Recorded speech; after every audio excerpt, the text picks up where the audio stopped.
Bienvenidos y bienvenidas.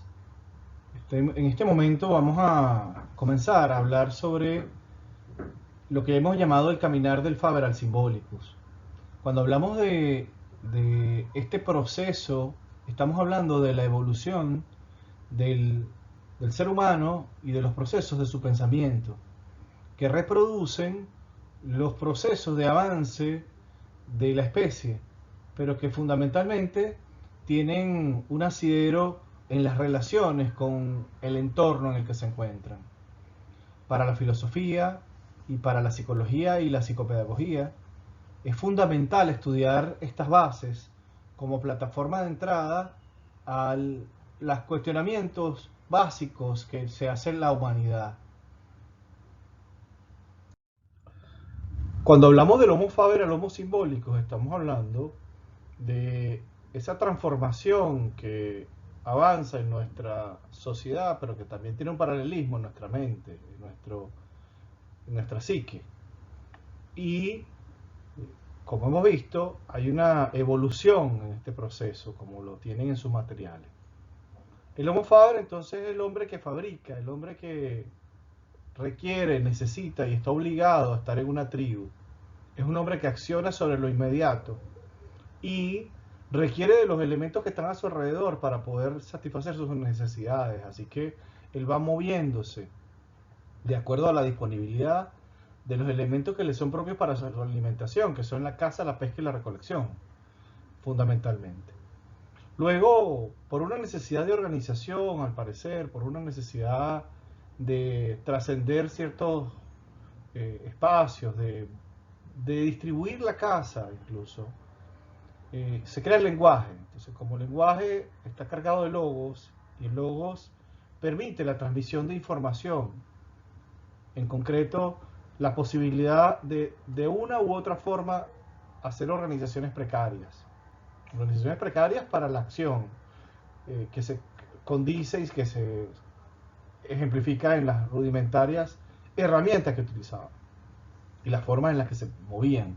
Ustedes pudieron ver en el material de video que se les entregó precisamente cómo había una comparación entre uno y el otro, ¿no? Y cómo hace que unos pocos terminen poblando el espacio frente a unos muchos que se suponía que físicamente estaban más adaptados.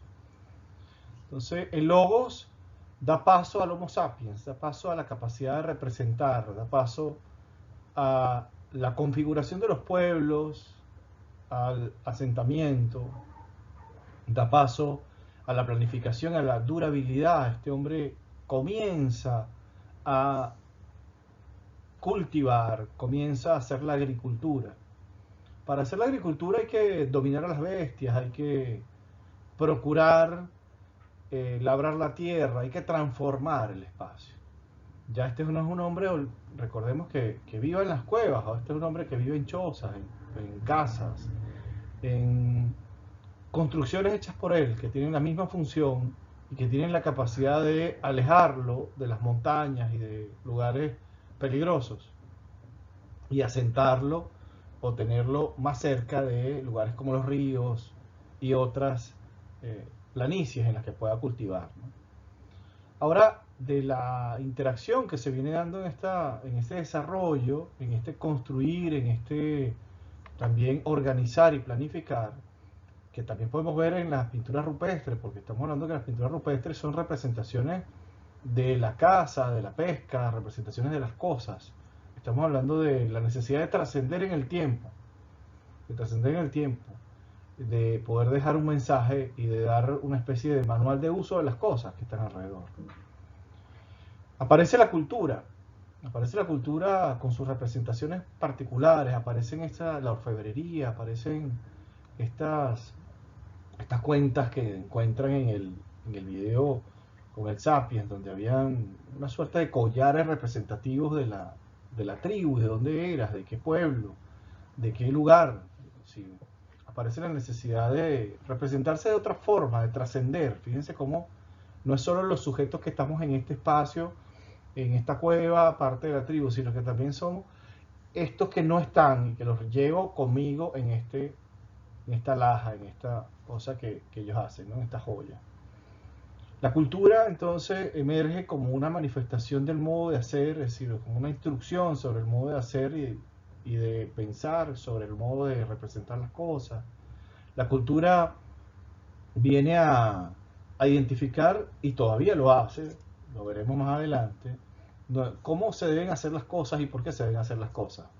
La cultura determina el mejor camino para la especie, por así decirlo, el mejor camino de los ciudadanos o los que están allí. El propio concepto de ciudadano que aparece con el Homo Symbolicus y aparece en estas representaciones del mundo tiene que ver con un rol.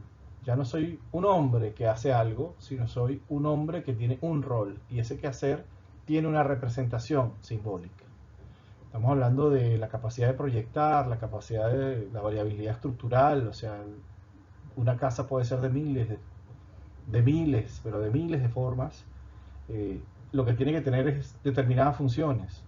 Y bueno, continuamos sedentarios, aunque seamos homosimbólicos, ¿no? Continuamos en estas ciudades, en estos espacios concretos. Ya incluso el nomadismo no es más que una moda, es otra forma de vida. El gitano, por ejemplo, y todas estas manifestaciones ya, por supuesto, están casi extintas. Pero somos seres fundamentalmente culturales, ya siendo homosimbólicos. Volvemos en estos primeros pasos de la filosofía de la mente a dar cuenta de esta transición de la realidad, lo que plantearía Platón sobre el mundo de las ideas y el mundo de lo sensible.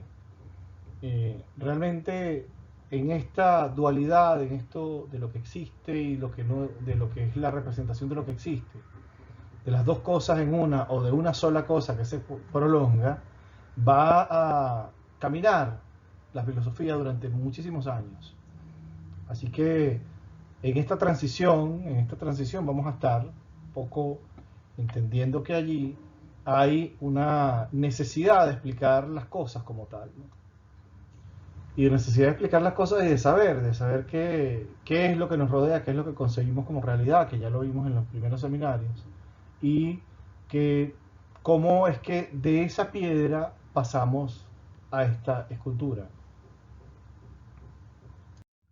Esa transformación no es más que la movilidad, la transformación como tal es la capacidad de convertir esa piedra en esa estatua, que viene dada precisamente por la idea, viene dada precisamente por la actividad cerebral, viene dada por la mente que es capaz de convertir en lo concreto la idea, ¿no? La mente conectada al cuerpo, por supuesto, con su accionar. El artista ve el ángel dentro de la piedra, dicen algunos, y lo que hace es extraerla de allí. Desde las visiones dualistas, lo que diríamos que el ángel es una escasa representación del verdadero ángel. Y en el monismo hablaríamos de toda una representación colectiva, de un solo espacio, y que todo está unido y no es más que está hecho de las mismas propiedades de las que está hecho el resto de las cosas, ¿no?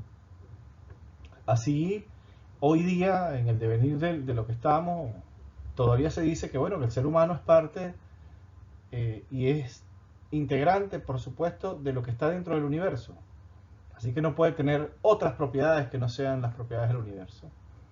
Pero que a su vez la idea también tiene las mismas propiedades ondacorpusculares de la materia y de la energía, por así decirlo. Entonces, esta energía que está dentro de nosotros vibra con el resto del universo y entonces somos una sola cosa.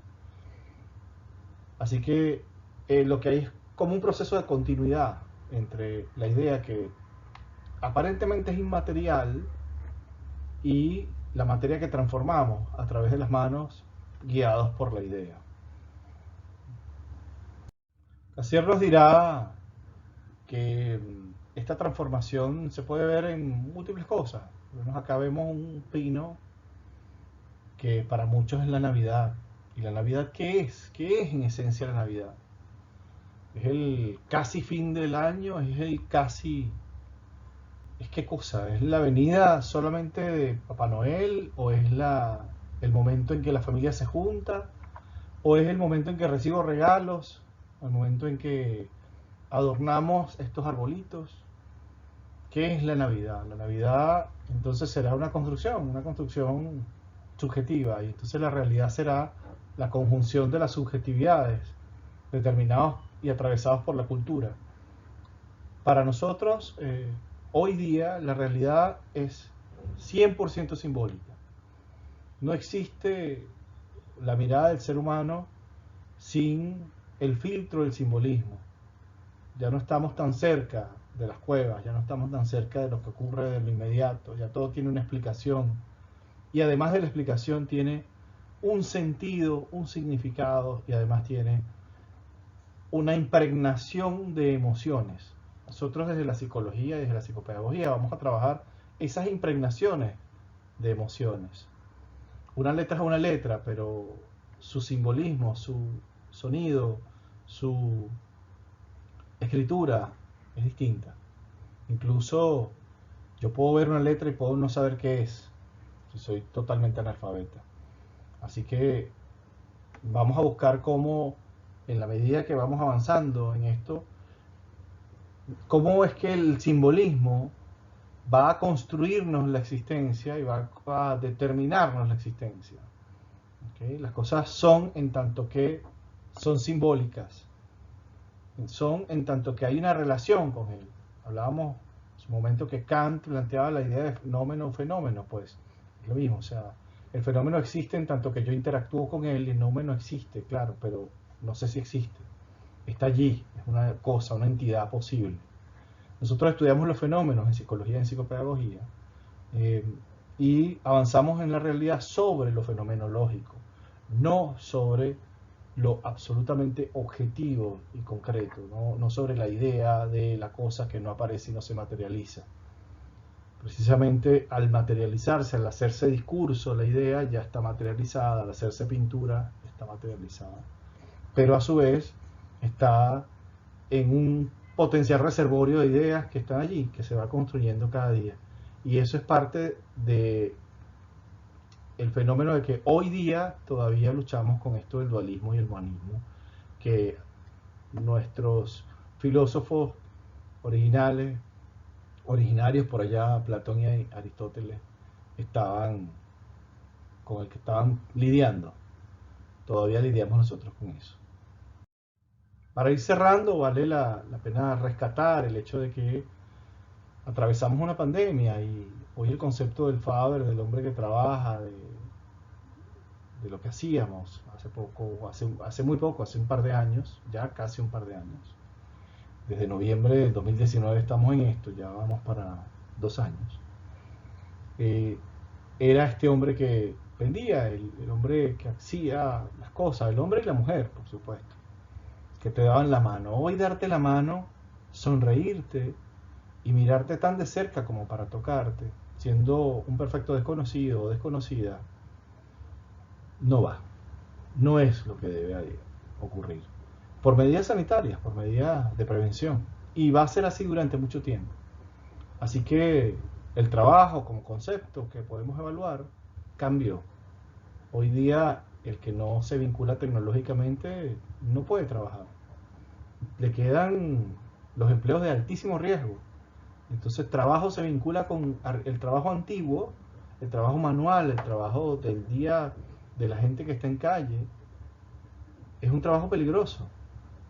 El trabajo de los que estamos a través de estas computadoras, de estos sistemas electrónicos, es aparentemente más seguro. Entonces fíjense cómo se van incorporando conceptos precisamente a partir de la experiencia y el desarrollo de la cultura. Y para nosotros va a ser fundamental, porque las personas con las que estemos trabajando o van a estar post-pandémicos o van a seguir en la pandemia. Recordemos que son 4 o 5 años. Algunos proyectan que en el año siguiente seguiremos con esto de la pandemia. Y luego tendremos efectos muy concretos sobre lo que va a ser la realidad, sobre lo que hacemos y vayamos dando cuenta de lo que tengamos. Y vamos presentando cómo nos vamos a relacionar, cómo es el concepto de tener o no tener cosas, de acumular espacios, de capacidades de movimiento, de vinculaciones. de amistades, de relaciones sociales, de la propia sexualidad y de las relaciones amorosas y de las relaciones con el otro. Así que vamos a estar muy atentos a esto, muy atentos a esta subjetividad que se nos plantea y cuán cómodos o cuán incómodos estamos a partir de estas subjetividades, cuán cómodos y cuán incómodos estamos respecto a la existencia, al vivir y cómo se vive. Va a ser motivo de trabajo estos días, porque fundamentalmente es la visión de la existencia lo que le da sentido a la existencia misma, es decir, esta construcción simbólica del existir, que lo vamos a ver en las próximas clases con el existencialismo, con Heidegger y con otros que ya hablaremos al respecto.